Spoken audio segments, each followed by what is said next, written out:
a man is born as an ordinary being, and by the purificatory processes, he is born for the second time. When he sees a new light and seeks direction for spiritual progress, he approaches a spiritual master for instruction in the Vedas. The spiritual master accepts only the sincere inquirer as his disciple and gives him the sacred thread.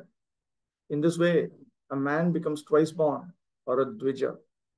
After qualifying as a Dvija, one may study the Vedas, and after becoming well versed in the Vedas, one becomes a Vipra. A Vipra or a qualified Brahmana thus realizes the Absolute and makes further progress in spiritual life until he reaches the Vaishnava stage. The Vaishnava stage is the postgraduate status of a Brahmana. A progressive Brahmana must necessarily become a Vaishnava, or a Vaishnava is a self-realized, learned Brahmana. So this is the famous verse, Janmana Jayate Shudra, Samskarad Bhaved Dvija, Vedapatad Bhaved Vipra, Brahmajanati iti Brahmana. Shukadeva Goswami was a Vaishnava from the beginning. Therefore, there was no need for him to undergo all the processes of the Varnashrama institution. Ultimately, the aim of Varnashrama Dharma is to turn a crude man into a pure devotee of the Lord or a Vaishnava.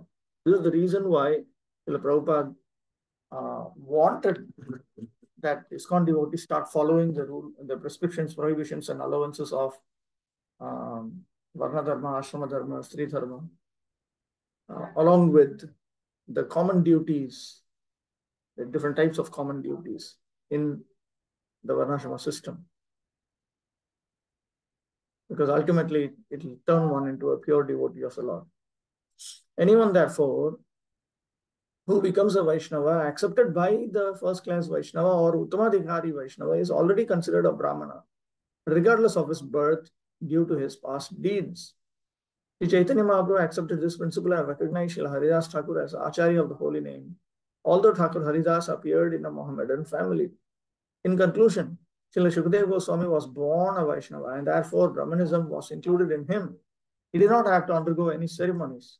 Any low-born person, be he a Kirata, Puna, Andhra, Pulinda, Pulkasha, Abhira, Shumbha, Yavana, Khasa, or even lower, can be delivered to the highest position by the mercy of Vaishnavas. That is a paraphrase of a second canto verse.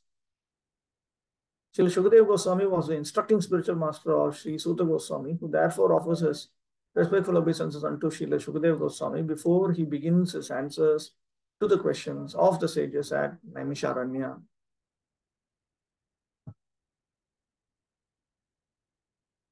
Yasvanubhavamakila Shruti Saramekam Adhyatmadipam Atititirshyatam Tamondham Samsarinam Karunayaha Purana Guhyam Tam Vyasa Sonam Upayami Gurum Muninam.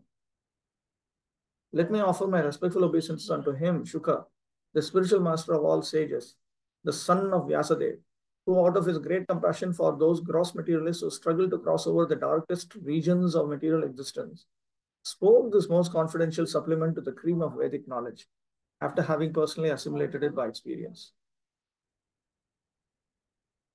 So the previous verse described the opulence of Shukadeva Goswami. The current verse reveals Shukadeva Goswami's compassion, kindness.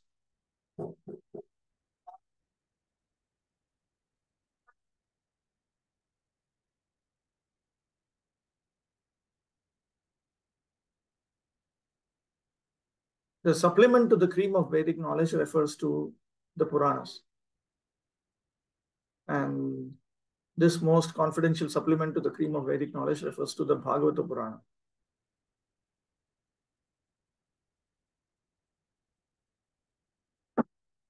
The Srimad Bhagavatam is brought out of the direct unique experience of Shukadeva Goswami.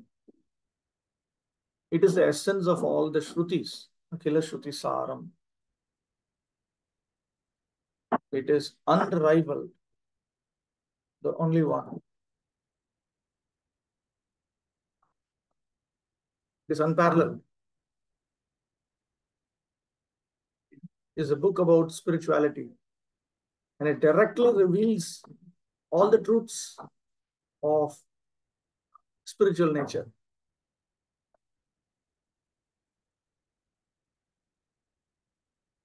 In this prayer, Kilasutha Goswami practically summarizes the complete introduction of Srimad Bhagavatam. Srimad Bhagavatam is a natural supplementary commentary on the Vedanta Sutras.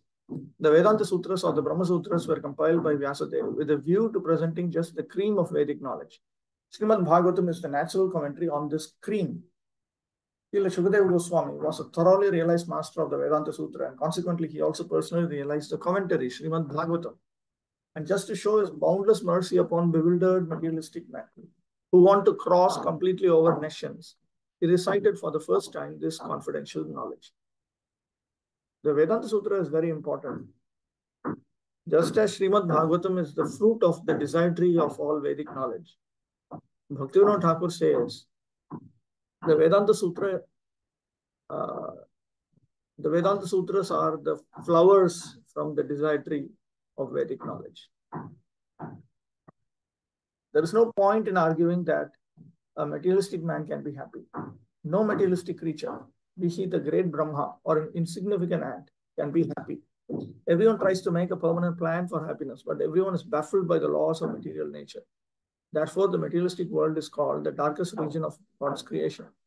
Yet the unhappy materialist can get out of it simply by desiring to get out. Unfortunately, they are so foolish that they do not want to escape. So we can actually escape from material existence if we desire.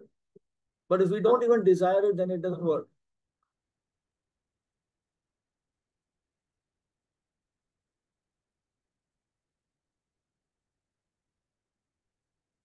There's a question here. What are the common duties? The common duties are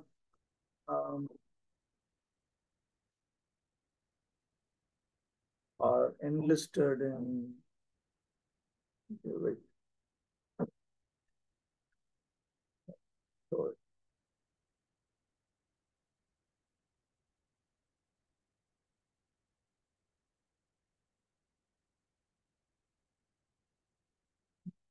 I need to make this a little smaller so that I can see it. There's a zoom bar that is preventing me from seeing this in full. So I have to keep it like this.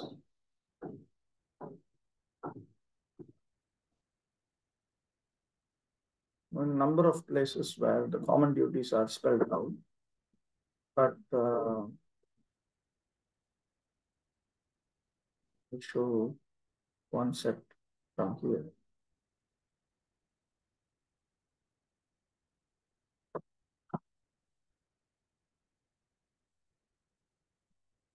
These are common, according to Bhaktivinoda Thakur and Vishnu Chakravarti Thakur. These are common to all. These are common to all. Fearlessness, purification of one's existence, cultivation of spiritual knowledge, charity, self-control, performance of sacrifice, study of the Vedas, austerity, simplicity, non-violence, truthfulness, freedom from anger, renunciation, tranquility, aversion to fault-finding, compassion for all living entities, freedom from covetousness, gentleness, modesty, steady determination, vigor, forgiveness, fortitude, cleanliness, and freedom from envy and from the passion for honor. These transcendental qualities, O son of Bharata, belong to godly men endowed with divine nature. There are other places where you'll find similar lists. I had once made a list of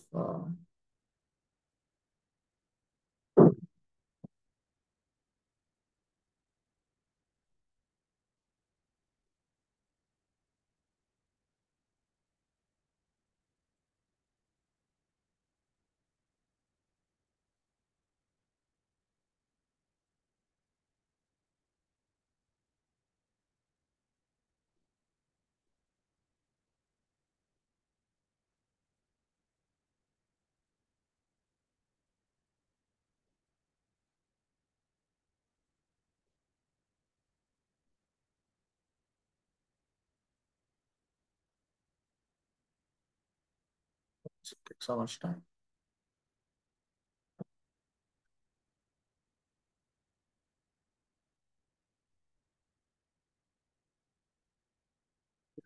It's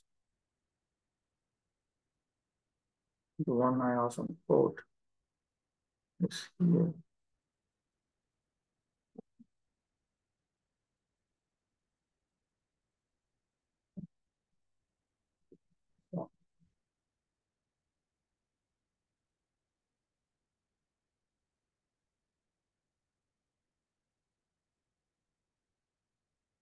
These are the general principles to be followed by all human beings. Truthfulness, mercy, austerity, observing fasts on certain days of the month, bathing twice a day, tolerance, discrimination between right and wrong, control of the mind, control of the senses, non-violence, celibacy, charity, reading of scripture, simplicity, satisfaction, rendering service to saintly persons, gradually taking leave of unnecessary engagements, observing the futility of the unnecessary activities of human society, remaining silent and grave and avoiding unnecessary talk, considering whether one is the body or the soul, distributing food equally to all living entities, both men and animals, seeing every soul, especially in the human form, as a part of the Supreme Lord, hearing about the activities and instructions given by the Supreme Personality of Godhead, who is the shelter of the saintly persons, chanting about these activities and instructions, always remembering these activities and instructions, trying to render service, performing worship, offering obeisances, becoming a servant, becoming a friend, and surrendering one's whole self. O King Yudhishthir, these 30 qualifications must be acquired in the human form of life. Simply by acquiring these qualifications, one can satisfy the Supreme Personality of Godhead. What is, okay, before that, let me also show this. This is something that I made. Cleanliness, honesty, abstinence from thievery, faith, abstinence from unnecessary violence, freedom from lust, freedom from anger, freedom from greed, endeavor for the happiness and welfare of all creatures. These are the symptoms of a civilized person. And the uncivilized is the exact opposite of that. Dirtiness, dishonesty, thievery, faithlessness, unnecessary violence, lust, anger, anchoring. Anchoring means greed, thirst. Lack of endeavor for the happiness and welfare of all creatures. This is actually more foundational. If you don't value this, you will not have any sense. You'll not be able to handle anything in Vedic culture. What to speak of pure devotional service to Krishna, which is the highest rung of the Vedic culture. Prabhu, can you please show us the reverse numbers? No, you just asked me to post this in the Telegram group. Yes, Prabhuji, please. We would request this civilized and civilized one also. Yeah, I'll definitely forget it. So somebody put a message in the Telegram group. Sri Dharma is here. Okay, this is Sri Dharma. To render service to the husband. But we should keep in mind that these are all called specific duties, Savishesha dharmas. Then there are common duties, Samanya dharmas. So without common duties, you cannot apply the specific duties. So let us not make a mess out of it. You need, first of all, the common duties. Then on top of common duties, you need specific duties.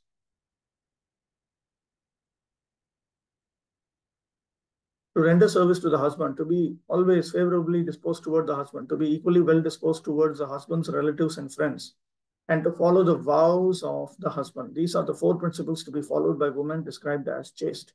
So a woman who follows these 4 principles can be considered to be a pativrata.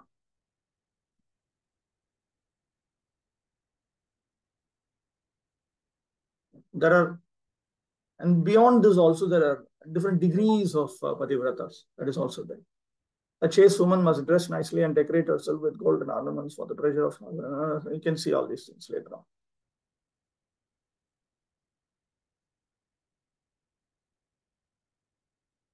You will find it here. You find it in 7th canto. You'll find it in 7th canto.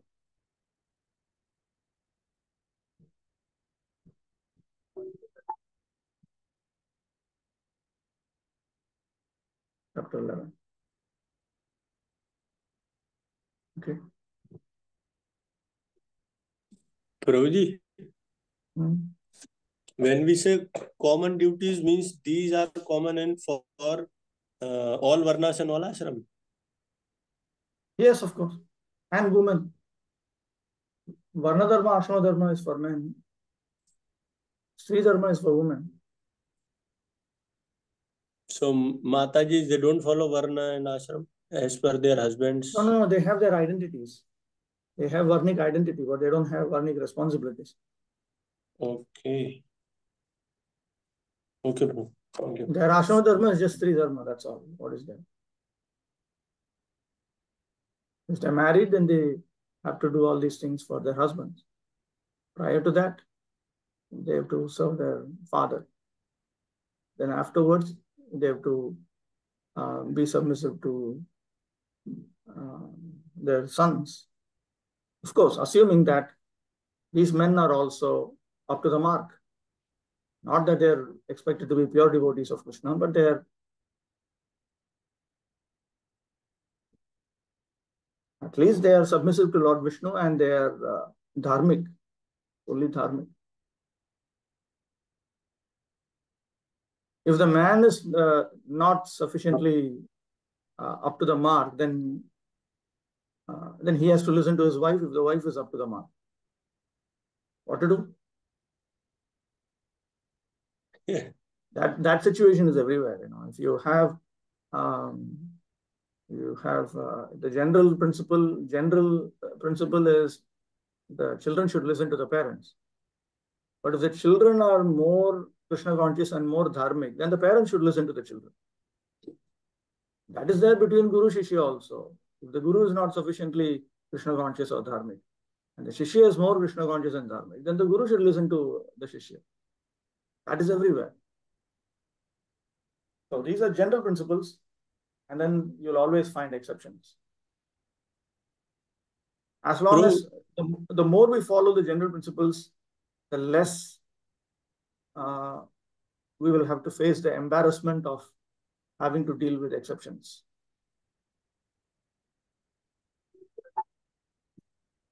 Prabhuji. Yeah.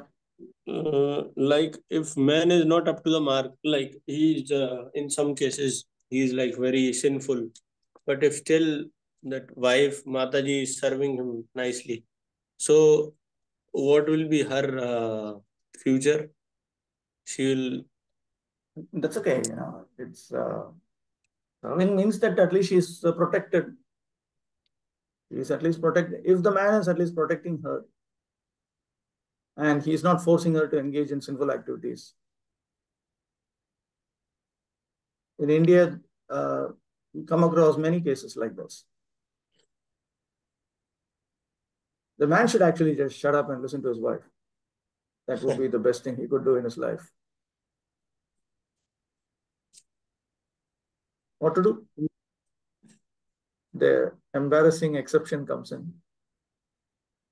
If we don't come up to the mark, then at least follow someone else who's coming up to the mark, even though you are supposed to be leading them.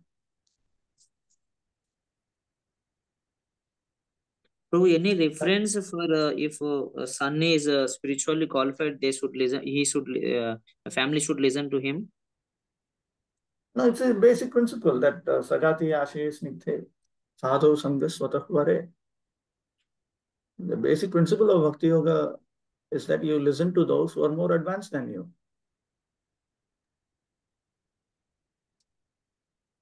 But you should also have some consideration that parents generally don't listen to their children at all. They have the ego of a parent. You cannot expect that they're going to offer obeisances or nothing. Those kind of things you cannot expect even in a dream. But if they at least tolerate some good advice that you give, they allow you to speak it, that itself is sufficient submission. What more do you want? You have to understand that the system of Varnashrama Dharma takes into account our materialistic condition status. It takes into account. all of this. It's a very sensible arrangement given by Krishna himself. Very, very sensible arrangement. It's a great disappointment. Of course, highly, there's no surprise, because in Kali Yuga, that's what you'll get.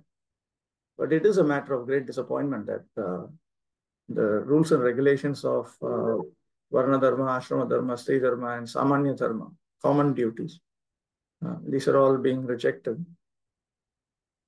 At least in India, when you see people rejected, it is something valuable has been lost. People in general in India know that. It's not that they don't know that, but it is still, they understand that all of this requires a lot of self-control, self-discipline. Without self-discipline, you cannot execute even karma, not to speak of jnana or yoga or bhakti. The Varnashrama system is karma. Okay.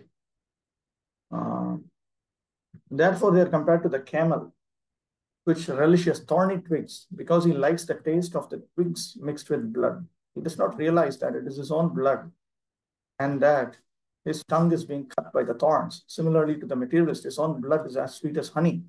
And although he is always harassed by his own material creations, he does not wish to escape. Such materialists are called karmis. Out of hundreds of thousands of karmis, only a few may feel tired of material engagement and desire to get out of the labyrinth. Such intelligent persons are called jnanis. The Vedanta Sutra is directed to such jnanis. But Srila Vyasadeva, being the incarnation of the Supreme Lord, could foresee the misuse of the Vedanta Sutra by unscrupulous men. And therefore, he personally supplemented the Vedanta Sutra with the Bhagavata Purana. It is clearly said that this Bhagavatam is the original commentary on the Brahma Sutras. Athoyam Brahma Sutra. Srila Vyasadeva also instructed the Bhagavatam to his own son, Srila Shukadeva Goswami, who was already at the liberated stage of transcendence.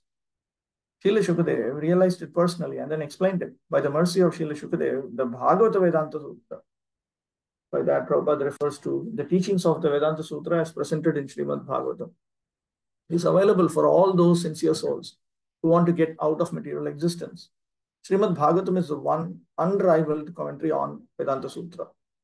Sripad Shankaracharya intentionally did not touch it because he knew that the natural commentary would be difficult for him to surpass. He wrote his Shariraka Bhashya, and his so-called followers deprecated the Bhagavatam as some new presentation. One should not be misled by such propaganda directed against the Bhagavatam by the Mayavada school. From this introductory shloka, the beginning student should know that Srimad Bhagavatam is the only transcendental literature meant for those who are Paramahamsas and completely freed from the material disease called malice, jealousy. Only is an emphasis here.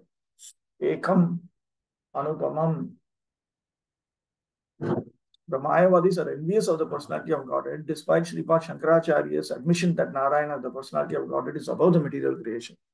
The envious Mayavadi cannot have access to the Bhagavatam, but those who are really anxious to get out of this material existence may take shelter of the Bhagavatam. Because it is uttered by the liberated Srila Shukadeva Goswami, it is the transcendental torchlight by which one can see perfectly the transcendental absolute truth, realized as Brahman, Paramatma, and Bhagavan. 4. Narayanam namaskritya naram chaiva narottamam devim saraswatim vyasam tato jayamudiraye. Before reciting the Srimad Bhagavatam, which is the very means of conquest, one should offer respectful obeisances unto the personality of God Narayana, unto Naranarayan Rishi, the supermost human being, unto Mother Saraswati, the goddess of learning, and unto Srila Vyasadeva, the author. This verse appears in so many Puranas. It's a very, very popular verse. Srila Sridhar Swami has noted that the word Jaya, Jayam, refers to the book of which this verse is a part of, by which one can conquer over material existence. So in this way, Suta Goswami, he indicates that this is how one should honor the Puranas. It's an indication that others who speak on the Puranas should also be respectful to these standard authorities on the Puranas. What is this? 1 minute.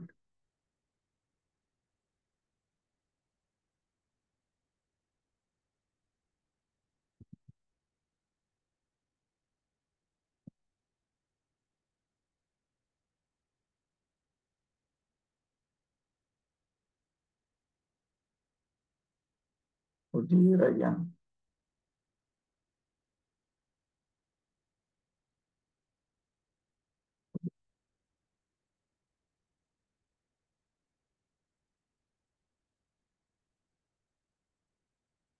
All the Vedic literatures and the Puranas are meant for conquering the darkest region of material existence. The living being is in the state of forgetfulness of his relation with God due to his being overly attracted to material sense gratification from time immemorial. From time immemorial, we have been attracted to lording it over material existence. His struggle for existence in the material world is perpetual, and it is not possible for him to get out of it by making plans. If he at all wants to conquer this perpetual struggle for existence, he must re-establish his eternal relation with God. And one who wants to adopt such remedial measures must take shelter of literature such as the Vedas and the Puranas. Foolish people say that the Puranas have no connection with the Vedas. However, the Puranas are supplementary explanations of the Vedas intended for different types of men. All men are not equal. There are men who are conducted by the mode of goodness, others who are under the mode of passion, and others who are under the mode of ignorance. The Puranas are so divided that any class of men can take advantage of them and gradually regain their lost position and get out of the hard struggle for existence. Srila Suta Goswami shows the way of chanting the Puranas. This may be followed by persons who aspire to be preachers of the Vedic literatures and the Puranas. Even Bhagavatam is a spotless Purana, and it is especially meant for those who desire to get out of the material entanglement permanently. The other Puranas,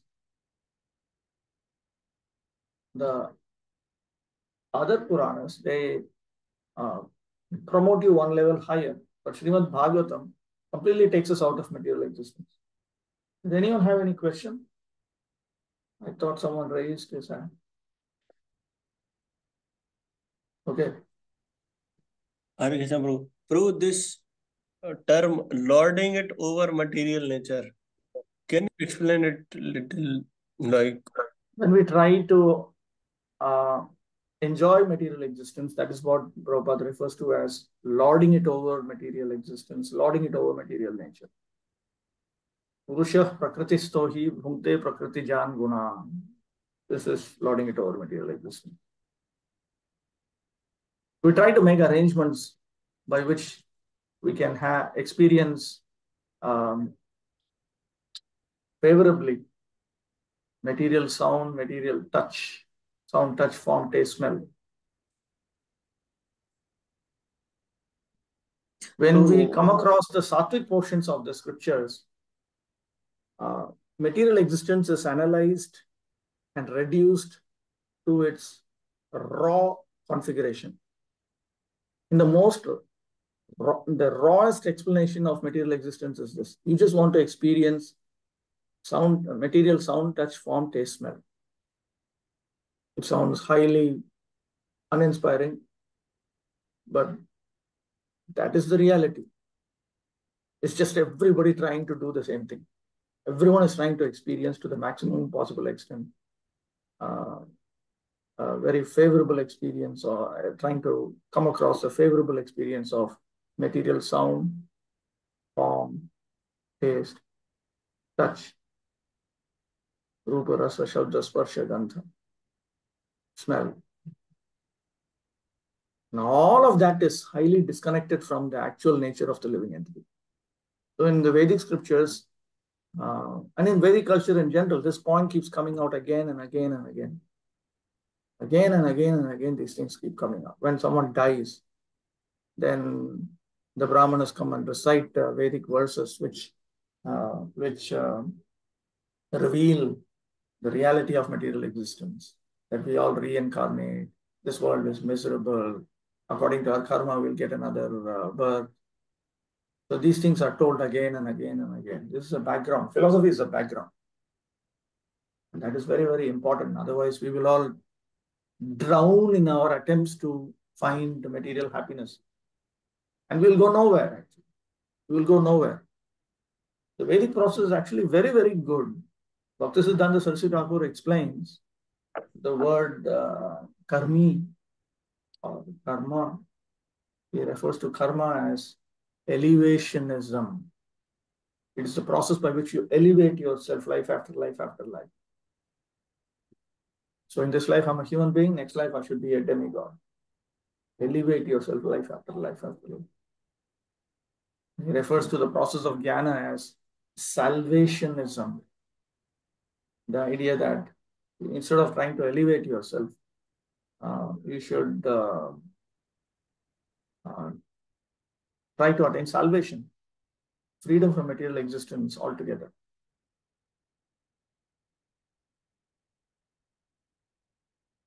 By that logic, we will have to say the process of bhakti is devotionalism. That we become completely devoted to Krishna's lotus feet. So that means the common method of trying to enjoy this world, anyabhilashita or adharma, that is not even elevationism. You are just trying to enjoy right now, in this life. Right now means this life, with no sense about next life, which is not considered smart. Okay, we move on. 5. Munayas sadhu prishtoham bhavadbhir lokamangalam yatkritah Krishna samprashno yenatma suprasidati. O sages, I have been justly questioned by you. Your questions are worthy because they relate to Lord Krishna and so are of relevance to the world's welfare. Only questions of this sort are capable of completely satisfying the self.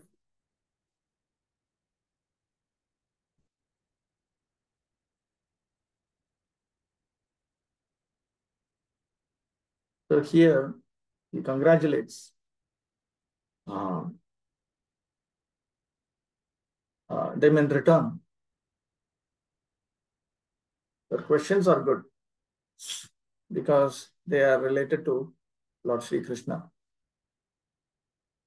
Even the question, even the request to extract the essence of the teachings of all the scriptures concludes in a description about Lord Krishna. So therefore, all their questions are related to Lord Krishna. Since it has been stated here and before that in the Bhagavatam, the absolute truth is to be known, the questions of the sages of Naimisharanya are proper and just because they pertain to Krishna, who is the Supreme Personality of Godhead, the absolute truth. In the Bhagavad Gita 15.15, the Personality of Godhead says that in all the Vedas, there's nothing but the urge for searching after him, Lord Krishna. Thus, the questions that pertain to Krishna are the sum and substance of all the Vedic inquiries. The whole world is full of questions and answers. The birds, beasts, and men are all busy in the matter of perpetual questions and answers. In the morning, the birds in the nest become busy with questions and answers, and in the evening also, the same birds come back and again become busy with questions and answers. The human being, unless he is fast asleep at night, is busy with questions and answers. The businessmen in the market are busy with questions and answers, and so also the lawyers in the court and the students in the schools and colleges. The legislators in the parliament are also busy with questions and answers, and the politicians and the press representatives are all busy with questions and answers. Although they go on making such questions and answers for their whole lives, they are not at all satisfied. Satisfaction of the soul can only be obtained by questions and answers on the subject of Krishna. Krishna is our most intimate master, friend, father, or son, an object of conjugal love. Forgetting Krishna, we have created so many objects of questions and answers, but none of them are able to give us complete satisfaction. All things but Krishna give temporary satisfaction only. So if we are to have complete satisfaction, we must take to the questions and answers about Krishna. We cannot live for a moment without being questioned or without giving answers. Because the Srimad Bhagavatam deals with questions and answers that are related to Krishna, we can derive the highest satisfaction only by reading and hearing this transcendental literature. One should learn the Srimad Bhagavatam and make an all-around solution to all problems pertaining to social, political, or religious matters. Srimad Bhagavatam and Krishna are the sum total of all things. 6. Savai pumsam parodharmo yato bhakti radhokshaje ahaitudya pratihata yayatma suprasidati. The supreme occupation, dharma, for all humanity is that by which men can attain to loving devotional service unto the transcendent Lord. Such devotional service must be unmotivated and uninterrupted to completely satisfy the self. So now he answers the first question, which was, please tell us the essence of all the scriptures by which one can attain the highest benefit, absolute benefit. This is the meaning. Dharma is of two types, pravritti and nivritti. Pravritti means materially progressive and nivritti means materially non-progressive, or rather spiritually progressive. So that dharma, which is focused on attaining swarga and so on, that is pravritti dharma, and that is inferior. Because, okay, and from that other dharma, or rather from that dharma by which one can come to the point of devotional service unto the Supreme Lord, characterized by hearing about Him, respecting Him, and so on. That is the highest dharma, and that itself is the absolute benefit. Engaging in that devotional service itself is the greatest and absolute benefit that can be achieved. What kind of devotional service are we talking about? Ahaituki. It should be devoid of the pursuit of any goal apart from the goal of bhakti itself. And it should not be overcome. There should be no obstacles towards attaining the goal of bhakti. So these two features are significant. Must be unmotivated and uninterrupted.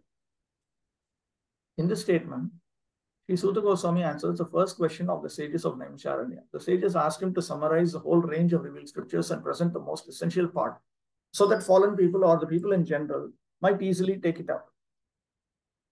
People in general are fallen people. The Vedas prescribe two different types of occupation for the human being. One is called the pravritti marga, or the path of sense enjoyment, meaning the path of authorized sense enjoyment. This is elevationism. You progress life after life after life. So that is also actually aiming towards liberation. Just that it is so slow that for all practical purposes, it can be considered to be pravritti marga. And the other is called nivritti marga, or the path of renunciation. The path of enjoyment is inferior, and the path of sacrifice for the supreme cause is superior.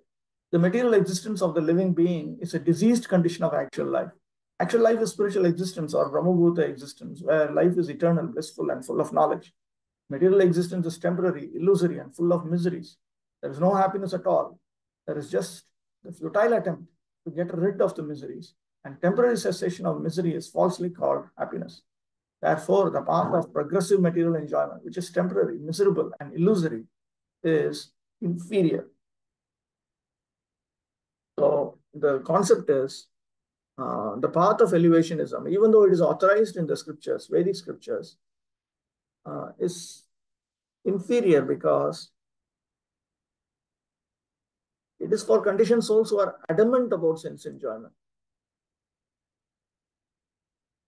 but it is not the actual intent of the Supreme Lord. But devotion service to the Supreme Lord, which leads one to eternal blissful and all cognizant life, is called the superior quality of occupation. This is sometimes polluted when mixed with the inferior quality. For example, adoption of devotion service for material gain is certainly an obstruction to the progressive path of renunciation. Renunciation or abnegation, abnegation means completely giving it up, for ultimate good is certainly a better occupation than enjoyment in the diseased condition of life. Such enjoyment only aggravates the symptoms of disease and increases its duration. Therefore, devotion service to the Lord must be pure in quality, that is, without the least desire for material enjoyment.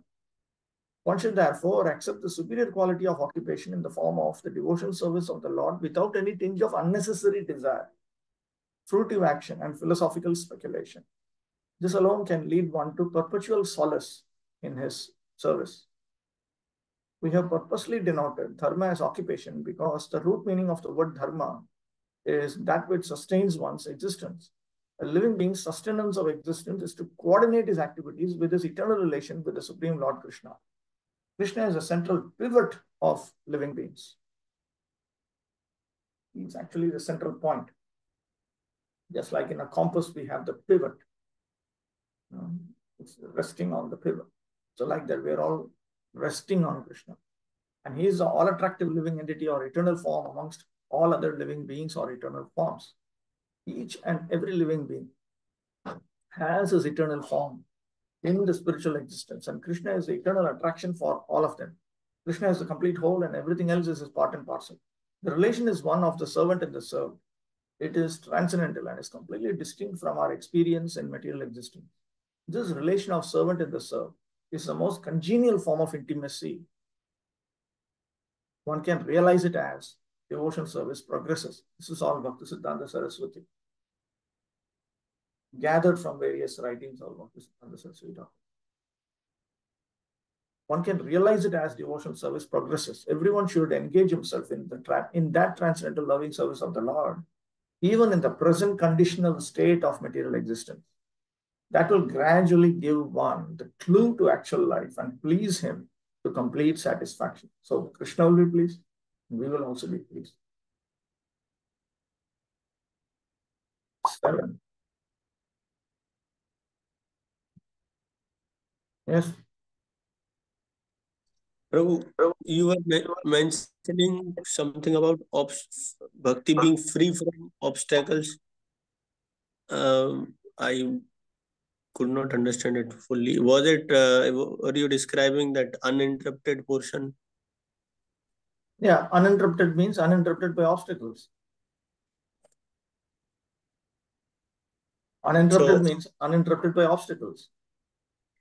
So are all these obstacles in our control? No, when we come to the point of prema bhakti, there will be no obstacle. See.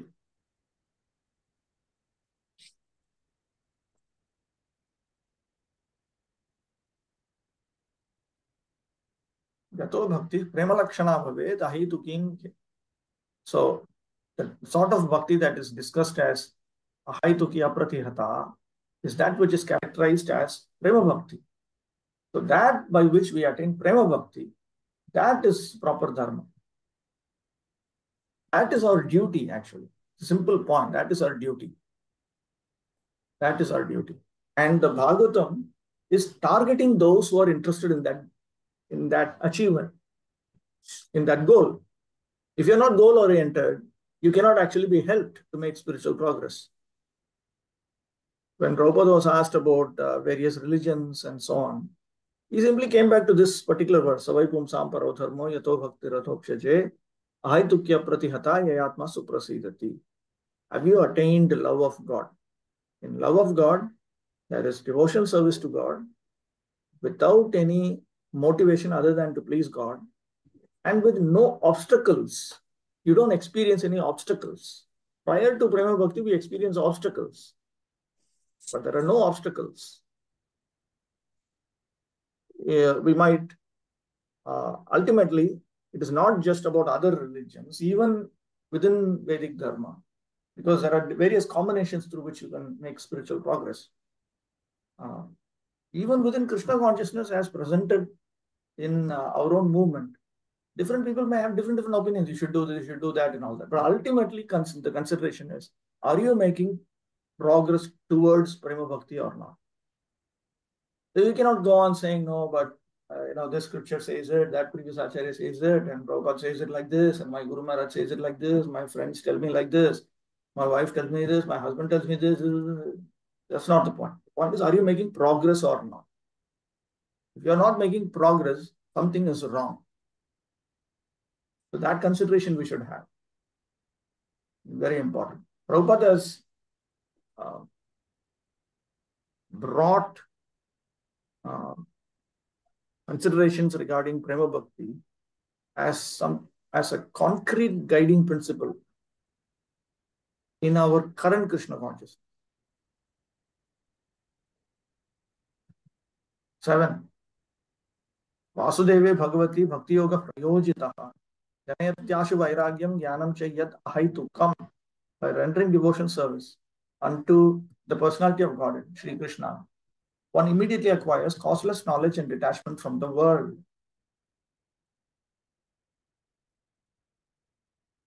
Now, there are statements in the Shruti, such as Tametam Vedanu Vachanena Brahmana Vividishanti Yagyena Danena Tapasa Anashakena, and so on. This is also quoted by Acharya in his commentary, by the Nimbaka Sampradaya in their commentary on the Vedanta Sutra. The idea is that desiring to know, understand, and realize Lord Krishna, the Brahmanas, they recite the Vedic texts, they engage in yajna, they engage in dana, they engage in tapasya, they engage in fasting. All of that with the desire to realize the Supreme Absolute Truth. So from texts like this, it is very well known that dharma is actually an aspect of spiritual practice, jnana. Now, how is it that you say that dharma is the cause of bhakti? So, Sridhar Swami says, yes, that's a fact, that dharma is a part of the process of spiritual realization. But even that progress towards spiritual realization, that is also executed through bhakti. So you have to engage in bhakti now in order to attain bhakti later. That is the point. Ahai to come indicates that the knowledge that is being discussed here, ahai to come, causeless knowledge, refers to knowledge which cannot be caused by any material activity. It refers to knowledge which is beyond the range of dry logic and so on. It refers to knowledge that is revealed in the Upanishads. Those who consider devotion service to the Supreme Lord Sri Krishna to be something like material emotional affairs may argue that in the revealed scriptures, sacrifice, charity, austerity, knowledge, mystic powers, and similar other processes of transcendental realization are recommended. According to them, bhakti or the devotion service of the Lord is meant for those who cannot perform the high-grade activities. Generally, it is said that the bhakti cult is meant for the Shudras, Vaishyas, and the less intelligent woman class. But that is not the actual fact. The bhakti cult is the topmost of all transcendental activities, and therefore it is simultaneously sublime and easy. It is sublime for the pure devotees who are serious about getting in contact with the Supreme Lord, and it is easy for the neophytes who are just on the threshold, or just about to enter into, just on the threshold of the house of bhakti, or just about to enter into the house of bhakti. To achieve the contact of the Supreme Personality of Godhead, Sri Krishna, is a great science, and it is open for all living beings, including the Shudras, Vaishyas, women, and even those lower than the low-born Shudras. So what to speak of the high-class men like the qualified Brahmanas and the great self-realized kings. The other high-grade activities designated as sacrifice, charity, austerity, etc. are all corollary factors following the pure and scientific bhakti cult. The principles of knowledge and detachment are two important factors on the path of transcendental realization. The whole spiritual process leads to perfect knowledge of everything material and spiritual. And the results of such perfect knowledge are that one becomes detached from material affection and becomes attached to spiritual activities. Becoming detached from material things do not mean becoming inert altogether, as men with a poor fund of knowledge think. Naishkarmya, typing mistake. NAIS.KARMYA means not undertaking activities that will produce good or bad effects. Negation does not mean negation of the positive. Negation of the non-essentials does not mean negation of the essential. Similarly, detachment from material forms does not mean nullifying the positive form.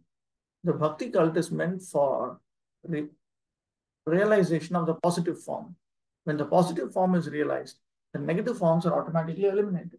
Therefore, with the development of the bhakti cult, with the application of positive service to the positive form, one naturally becomes detached from inferior things and he becomes attached to superior things.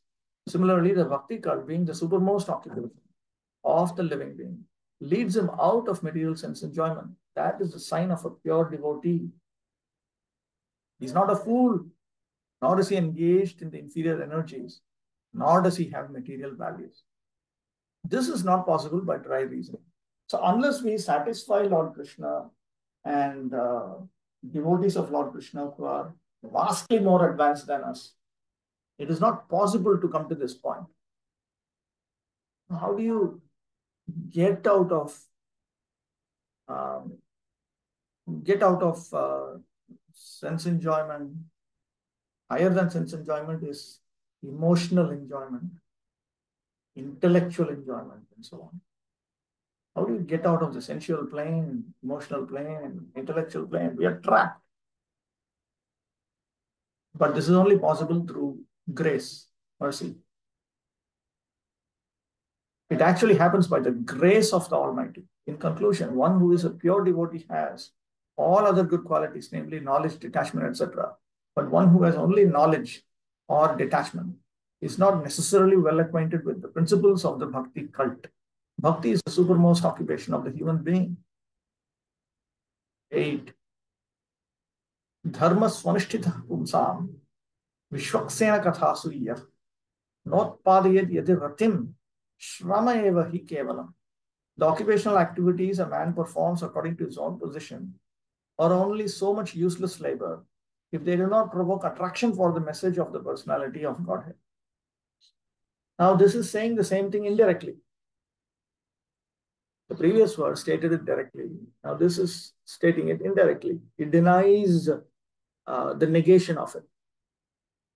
That which is famous as dharma, if it does not generate attraction to the topics and message of the Supreme Lord, Vishwaksena is the name of Lord Hari, then even if it is properly executed, you should understand that it is simply useless labor. How is it that you say that dharma, which is actually meant for moksha, is useless labor? Engagement in dharma, which is meant for engagement in dharma is useless labor when actually dharma is designed to attain liberation. Therefore, the word kevalam is used here.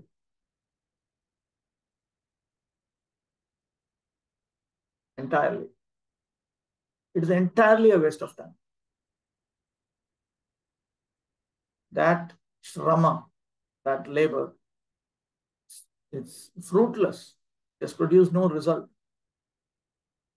But what about the results of swarga or happy material life as a human being and so on?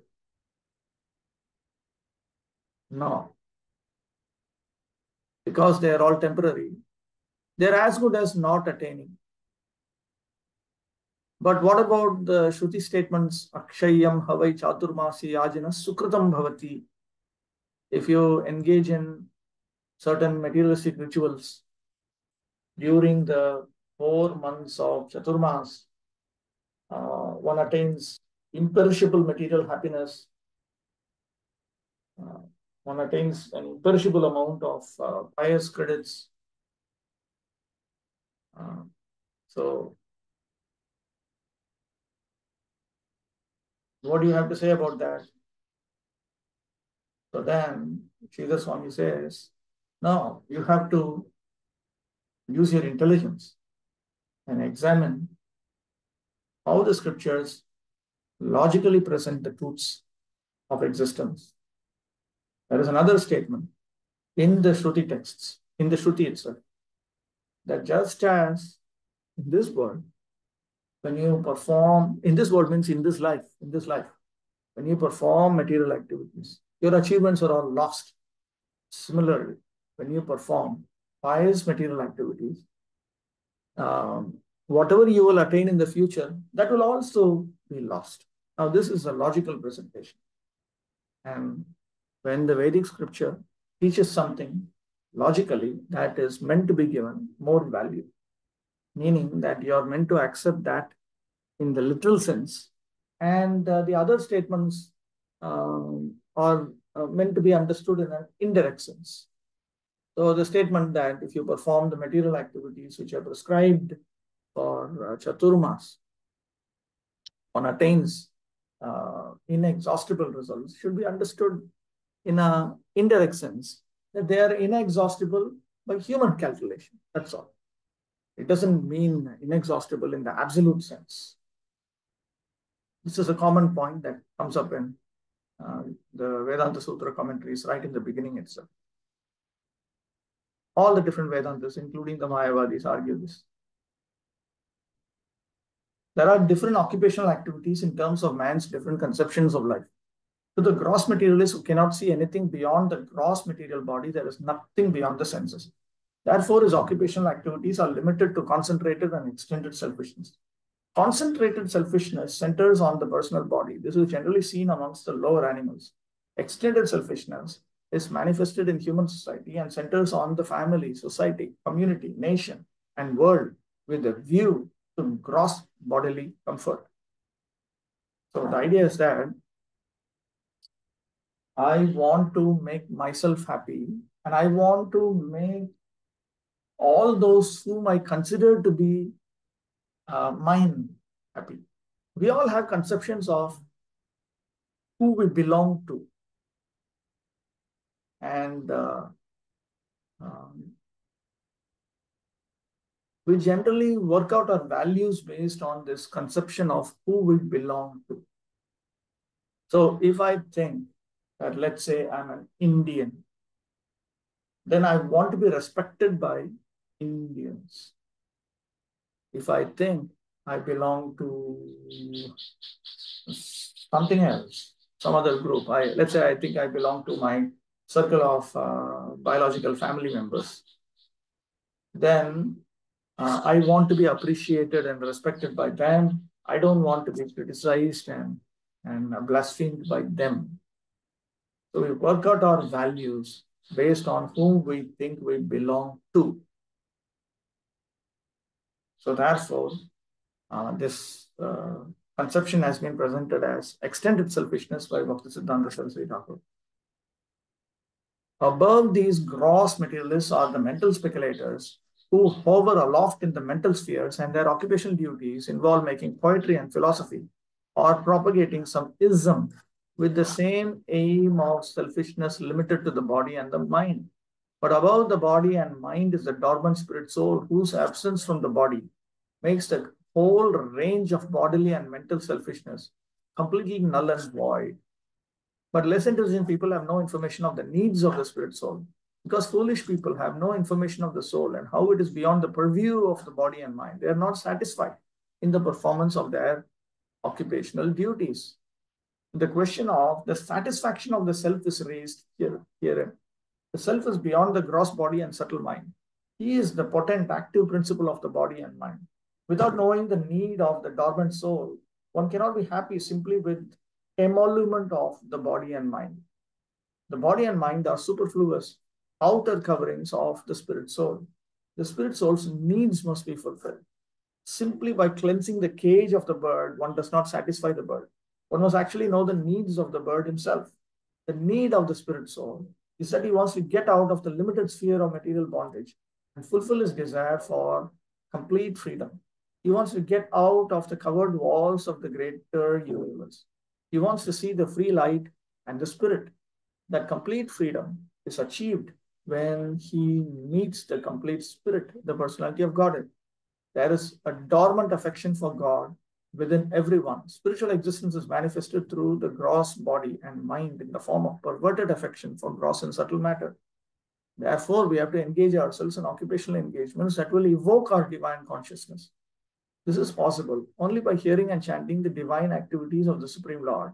And any occupational activity which does not help one to achieve attachment for hearing and chanting the transcendental message of Godhead is said herein to be simply a waste of time. This is because other occupational duties, whatever ism they may belong to, cannot give liberation to the soul. Even the activities of the salvationists are considered to be useless because of their failure to pick up the fountainhead of all liberties, which is pure devotion service unto Krishna's lotus feet. The gross materialist can practically see that his material gain is limited only to time and space, either in this world or in the other. Even if he goes up to the Svargaloka, he'll find no permanent abode for his hankering soul. The hankering soul must be satisfied by the perfect scientific process of perfect devotional service. 9. Dharmasya hyapa vargyasya narthortha yopa kalpate narthasya dharmaikantasya kamo labhaya hi smritaha. All occupational engagements are certainly meant for ultimate liberation. They should never be performed for material gain. Furthermore, according to sages, one who is engaged in the ultimate occupational service should never use material gain to cultivate sense gratification.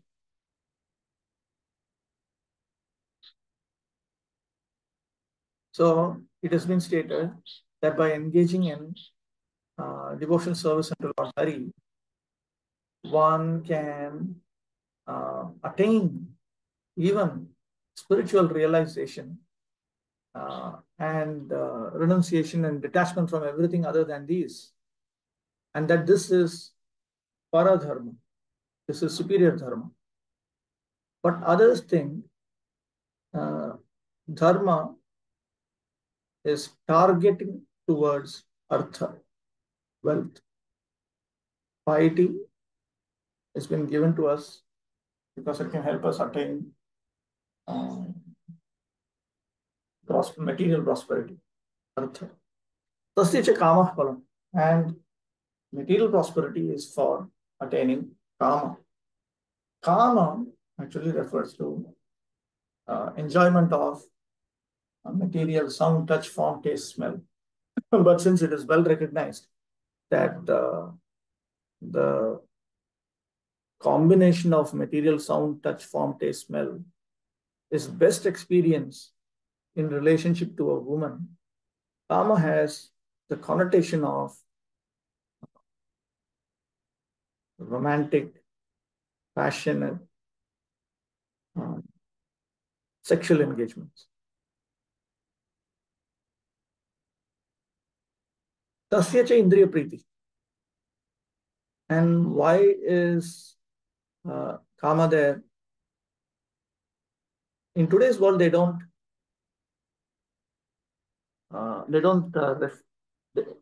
use a different terminology.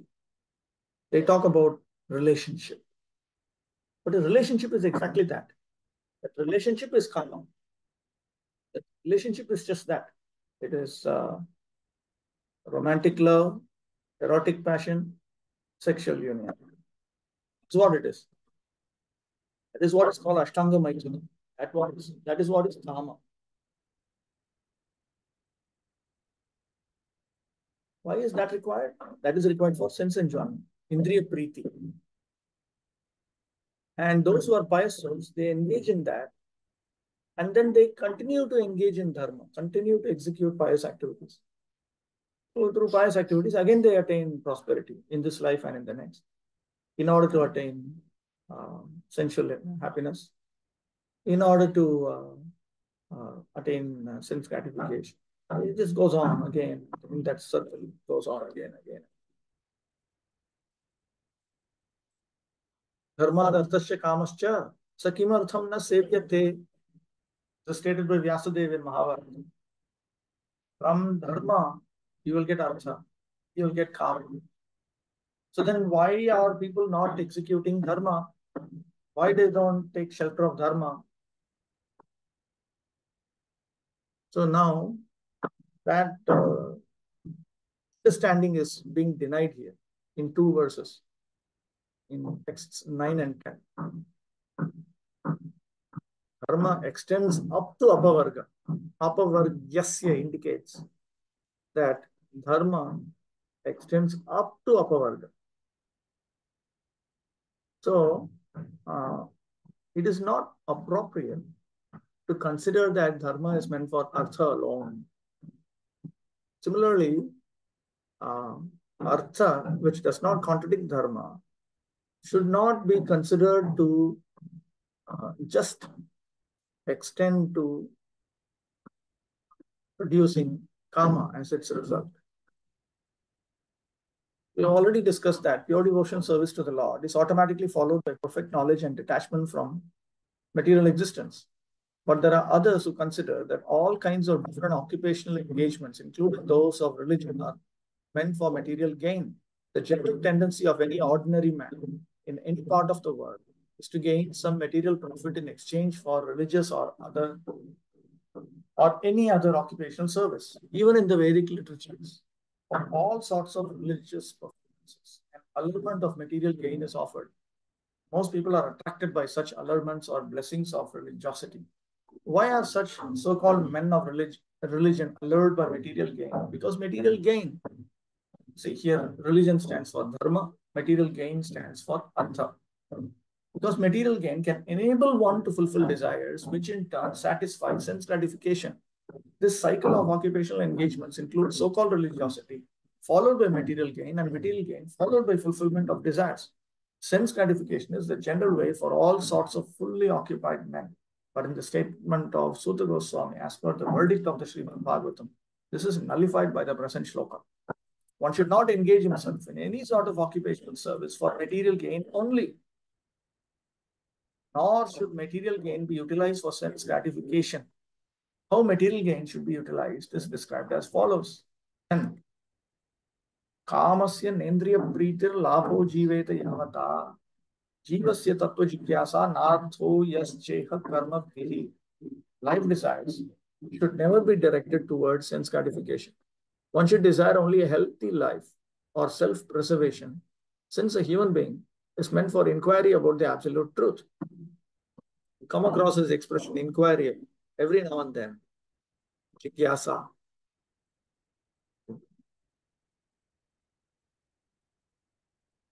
Jivasya tattva jigyasa. Prabhupada said this is Vyasadev's own explanation of Athato Brahma Jigyasa. So jigyasa, or inquiry, refers to trying to know about the absolute truth, trying to understand the absolute truth, trying to realize the absolute truth. Nothing else should be the goal of one's works. So karma should not be accepted as the cause, or rather, one should not accept sense enjoyment or enjoyment of the sense objects. No, one should not consider sense enjoyment to be the goal of experience of sense objects as prescribed in the scriptures or as allowed in the scriptures. Rather, experience of sense enjoyment, sense objects should be accepted only for the sake of living, only to the extent that one requires it for living. Jivana paryapta eva kama sevya ityarthaha. Sridhar Swami notes that one should accept kama only to the extent it is required for life. And then life itself should be used through performance of one's material prescribed duties, not actually to attain material prosperity, but to come to the point of desiring to know, understand, and realize the absolute truth. So the understanding that is conveyed here is that I must execute my material duties. Now we know when you execute your material duties properly, you will attain artha and you will attain kama and you will attain material happiness. That is not being denied here. Rather, what one is told here is you don't get stuck with them. By executing dharma with the desire to attain spiritual progress, at a certain point, you will come to the mode of goodness. And at that point, you will desire to know, understand, and realize Brahman, Paramatma, Bhagavan. That is success. That is success. Not that simply becoming rich or having a happy life, materially happy life. That is not the goal. From the ashrama perspective, the success of family life, it's not in terms of how much of money or reputation one has gained or how comfortable and how materially satisfied the family is. Rather, the consideration is that they come to the point of understanding that they should know, understand, and realize the Supreme Personality of Godhead and progress towards a more sattvic life, progress in bhakti yoga. So that concept is now presented here. A completely bewildered material civilization is wrongly directed towards the fulfillment of desires and sense gratification. I thought there was a question.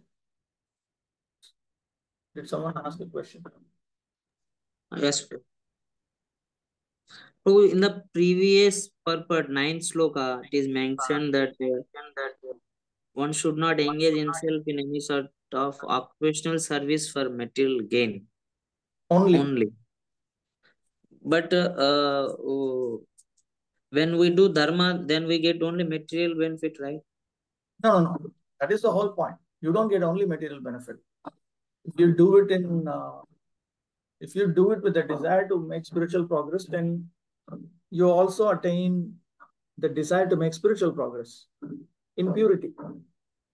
Tattva jigyasa arises. It is not that only artha is a goal.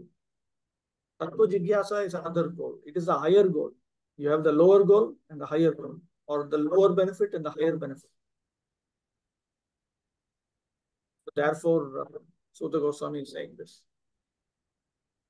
How higher goal is coming by doing that?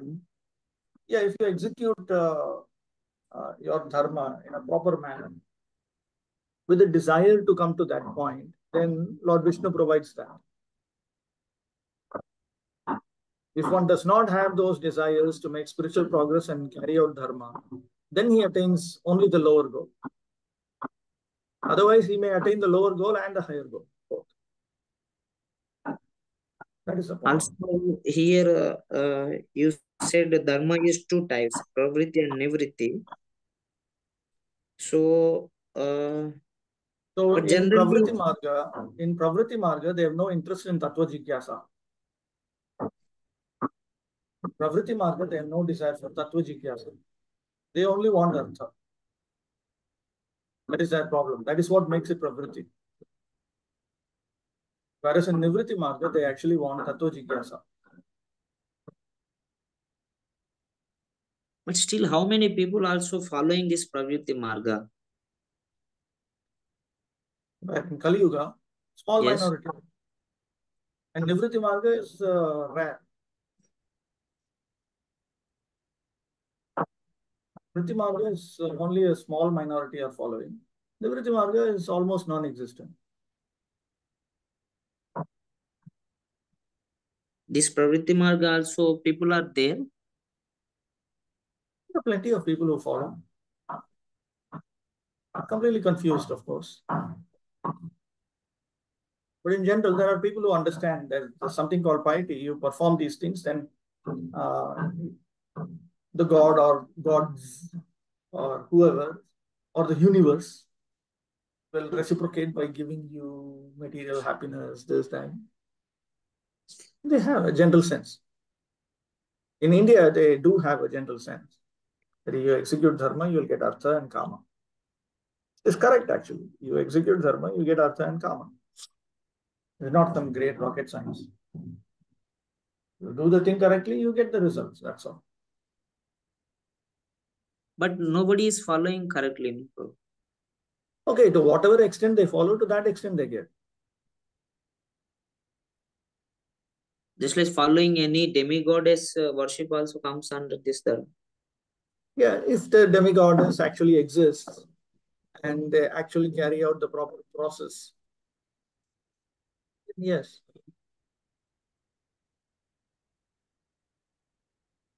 Okay. In such civilization, in all spheres of life, the ultimate end is sense gratification.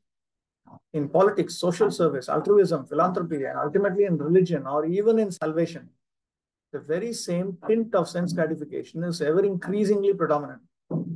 In the political field, the leaders of men fight with one another to fulfill their personal sense gratification. The voters adore the so-called leaders only when they promise sense gratification. As soon as the voters are dissatisfied in their own sense satisfaction, they dethrone the leaders. The leaders must always disappoint voters by not satisfying their senses. Same is applicable in all other fields. No one is serious about the problems of life. Even those who are on the path of salvation desire to become one with the absolute truth and desire to commit spiritual suicide for sense gratification. But the Bhagavatam says that one should not live for sense gratification. Should satisfy the senses only in so much as required for self-preservation and not for sense gratification. Because the body is made of senses, which also require a certain amount of satisfaction. There are regulative directions for satisfaction of such senses. But the senses are not meant for unrestricted enjoyment. For example, marriage or the combination of a man with a woman is necessary for progeny, but it is not meant for sense enjoyment. In the absence of voluntary restraint, there is propaganda for family planning. But foolish men do not know that family planning is automatically executed as soon as there is search after the absolute truth. Tattva jigyasa. Seekers of the absolute truth are never allured by unnecessary engagements in sense gratification. Because the serious students seeking the absolute truth are always overwhelmed by the work of researching the truth in every sphere of life. Therefore, the ultimate end must be seeking after the absolute truth. And that sort of engagement will make one happy because he'll be less engaged in varieties of sense gratification. And what that absolute truth is explained as follows. Now, Bhakti-vaibhava Thakur has also explained these verses. Wait, let me trace it out.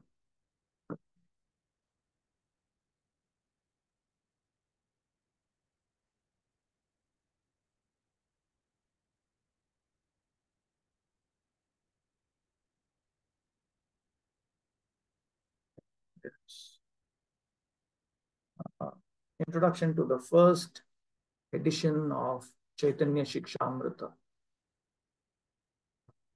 Makes a point. Varnashrama Dharma has been explained in the second shower of this book. Regarding this, some might think that Mahaprabhu did not instruct about the very ordinary Varnashrama Dharma at any point in time. In this regard, my opinion is that the Lord's life completely teaches the world about Varnashrama Dharma. Mahaprabhu has fully satisfied the suffering jivas with the nectar of his pastimes and the nectar of his teachings. In the beginning, when he was situated in Grihastha Dharma, he recited the following words from the Dharma Shastra. Merely a house is not a home, or it is a wife who gives a home its meaning. If one lives at home with his wife, together they can fulfill all the interests of human life. On the basis of this instruction from the Dharma Shastra, he got himself married and he taught that instruction to the world.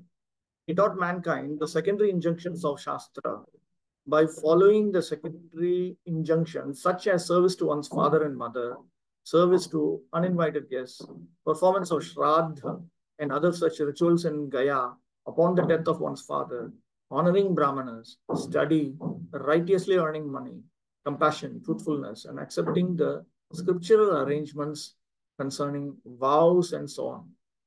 After accepting the sannyasa ashrama, he nicely instructed the world about being fixed in his ashrama dharma.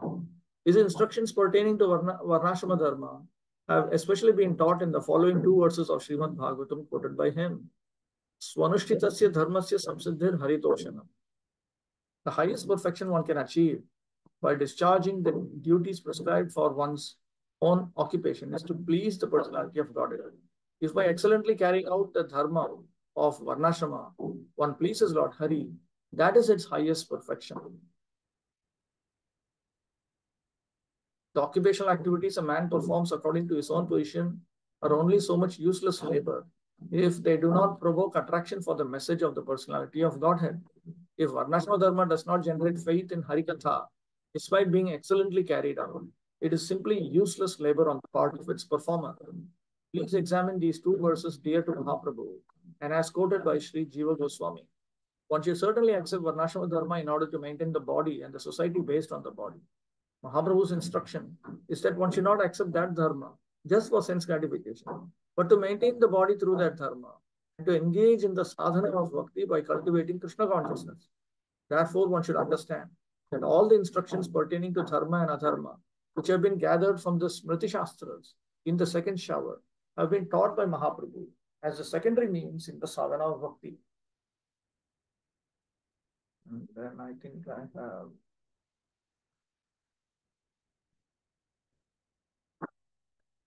quoted Prasandharva. We haven't come to this. We come to this, I'll read it out. That one.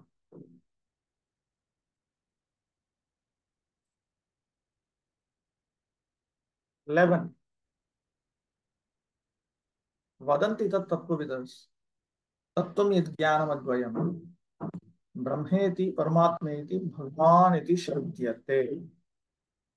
Learned transcendentalists who know the absolute truth call this non-dual substance Brahman, Paramatma, or Bhagavan.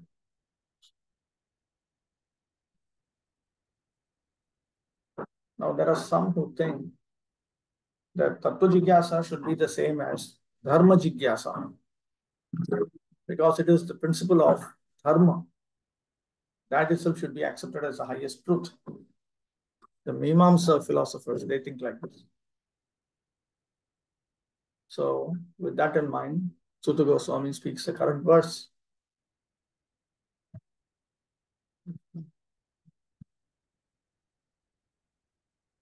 Those who know what the absolute truth is, they say that that tattva, that truth, is non-dual consciousness. So in this way, it denies the teachings of Buddhism, which holds that everything is momentary. On the other hand, the absolute truth continually exists.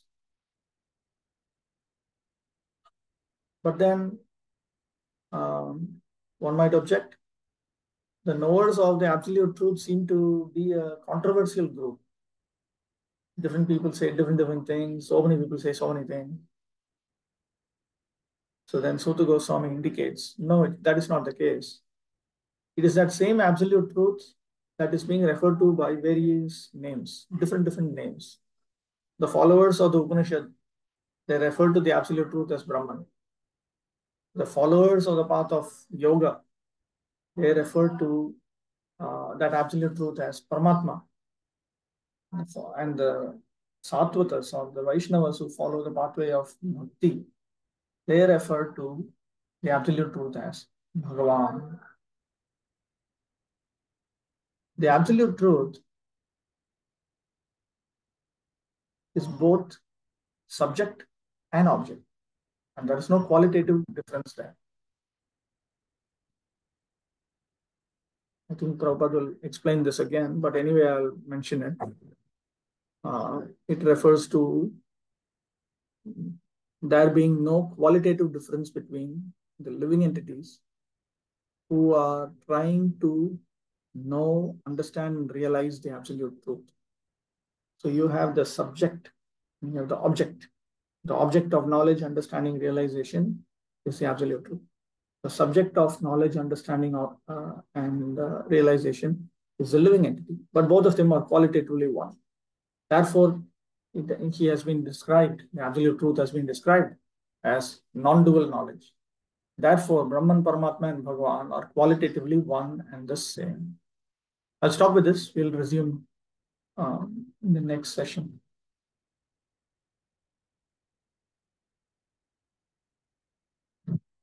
Panchakalpatarubhyasya kripasinubhyo vacha paritanam pavanebhyo vaishnavebhyo namo namaha.